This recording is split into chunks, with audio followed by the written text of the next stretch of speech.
Сәлем достар. Бүгінгі влогымда Алматы қаласына алғаш рет келген адамдарға телефондарына орнату қажет қосымшалар жайында айтатын боламын. Нақтырақ айтсам, Алматы қаласына оқуға келген студенттерге және жұмысқа келген жұмыскерлерге, немесе жай ғана қыдырып келген қонақтарға арналады. Бұл влог сіздерге өте пайдалы болады деген ойдамын, сондықтан да видеоны соңына дейін көріңіздер. Ең бірінші қосымша ол Тугис. Тугис қосымшасы арқылы сіздер баратын жеріңізге қалай бару керектігін көре аласыздар. Яғни, егер сіз баратын жеріңіздің нақты адресін білесіз, алайда қалай бару керектігін білмейсіз. Дәл осы жағдайда сізге Тугис қосымшасы көмектеседі. Ең алдымен Тугис қосымшасына кіресіздер. Мінекей. Бұл жерде поиск деген жерге сіздер баратын жеріңізді жазасыздар. Мысалы ретінде Сәтбаев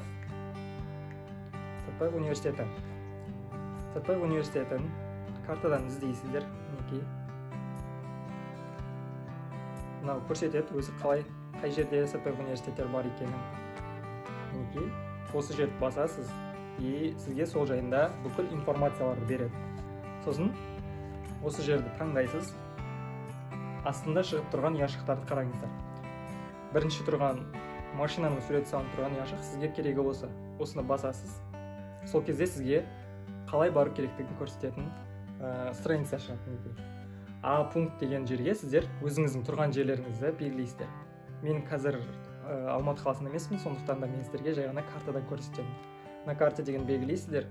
Мысалы, мен жатақханадан баратын қылып белгілесем, бұл деген 34-ті белгілеймін. А нүктесі осы болып есептеледі.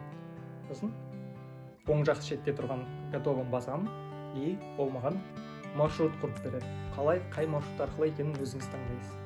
Ең тиімді жолды, ең қысқа уақытта, яғни 25 минутта сіздер 6 және 95 автобустар арқылы бара аласыздар.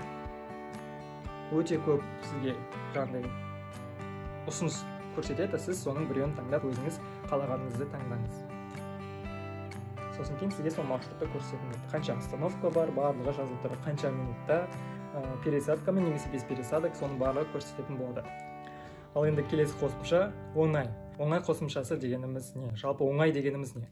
Оңай деген мынадай карта бар.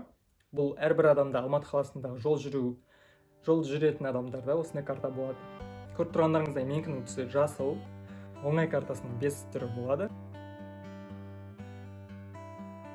Оның біріншісі жалпыға ортақ, ол мына жерде көрсететін боламын. Ол бір түсті сары, екінші жасыл мынадай, бұл студенттерге арналған. Үшінші оқушыларға арналған, және де төртінші пенсионерлерге, бесінші мүгедектерге арналған. Осы 5 түрлі карта болады. Жалпыға ортақ карта жол құны 80 теңге, ал қалған топтағылар 40 теңгемен жол жүре алады. Ал енді егер де сізде оңай картасы болмаса, сіз онда Алматы қаласының автобустарында немесе метрода, автобустарда 150 теңге, метрода 80 теңге төлеу арқылы жүресіздер. Ал егер де сізде оңай картасы болса, сәйкесінше ортақ оңай картасы арқылы 80 теңге, ал қалған 4 картаға 40 теңге төлем жасай аласыздар. Студенттік оңай картасын университет өзі сіздерге береді. Мендегі студенттік карта, бірақ та бұл уақытты бітіп қойған. Мына жерде көрсетіледі. Мынандай шетінде көрсетіледі, датасы жазылады. Сол уақытқа дейін сіз оны қолдана аласыздар. Мен университетті бітіріп кеттім, сондықтан да бұл карта менде қазір жұмыс жасамайды. Алайда мен сіздерге скриншотты, бұрынғы скриншоттарды көрсету арқылы түсіндіретін боламын. Мынау көріп отқандарыңыздай біздегі скриншот оңай приложениясының главный страницасы. Бұл жерде сіздің картаңыз жазылып тұрады, соңғы нөмірі тұрады.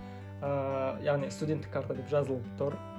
Одан кейін астында тұрған ұяшықтар, бұлар мен қазір сіздерге нақты қажет түсіндіріп өтейін. Қалғанын мына жердегі видеодан көріп ала аласыздар. Мына жерде көріп тұрғандарыңыздай толтыру деген тұр, яғни картаны толтыру, ақша салу ішіне. Одан кейін аудару деген бар. Егер сізде оңай картасы екеу болса, мысалы ретінде студенттік картаңыз бар және де жалпыға ортақ картаңыз бар. Осы жағдайда сіз бір картадан екінші картаға ақша аудара аласыздар. Үшінші тұрған ол төлемдер мәліметі деген, яғни сіздің жасаған төлемдеріңіз. Енді төртінші тұрған бұл код бойынша төлеу, яғни маршрутқа кірген кезде сіздер код арқылы төлеулеріңізге де болады. Әрбір терминалда өзінің коды болады. Сол кодты теру арқылы сіздер төлем жасай аласыздар. Немесе сол терминалдың бетінде QR код тұрады, сол QR код арқылы да төлесеңіздер болады. Сосын соңында тұрған 6-шы ол бізде менің билеттерім деген. Бұл жерде сіздердің, яғни сәйкесінше алған билеттеріңіз көрсетіледі. Оңай қосымшасы арқылы сіздер картаңыз қолыңызда болмаса да, телефон арқылы төлей беруге болады, яғни QR код арқылы немесе сол жердегі арнайы код арқылы төлесеңіздер болады. Үшінші қосымша бізде CityBus қосымшасы арқылы сіздер маршруттардың бағытын бағдарлай аласыздар, яғни автобустың қай жерде келе жатқанын көре аласыздар.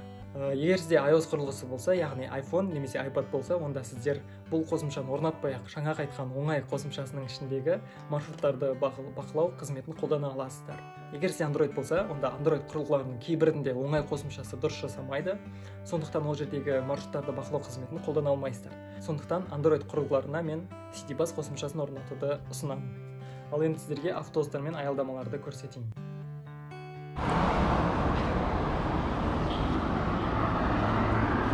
Мінекей, әр остановкада мынадай таблица бар. Бұл кестеде маршруттар көрсетілген. Мына жерде қандай автобустар жүретіні, шартты белгілері орналасқан. Ал мына жерде сол маршруттардың бағыттары міне көрсетілген. Ал ең шетте оңай және CityBus көрсетілген. Мен жаңа сіздерге айтып өткендей, біздің тұрған жер мына жер. Казгаса.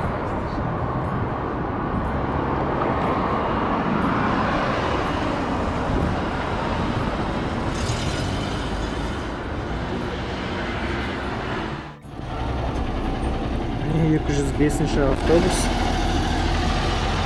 Мынау келе жатыр.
Екі ортада тұрған только автобустың жолы.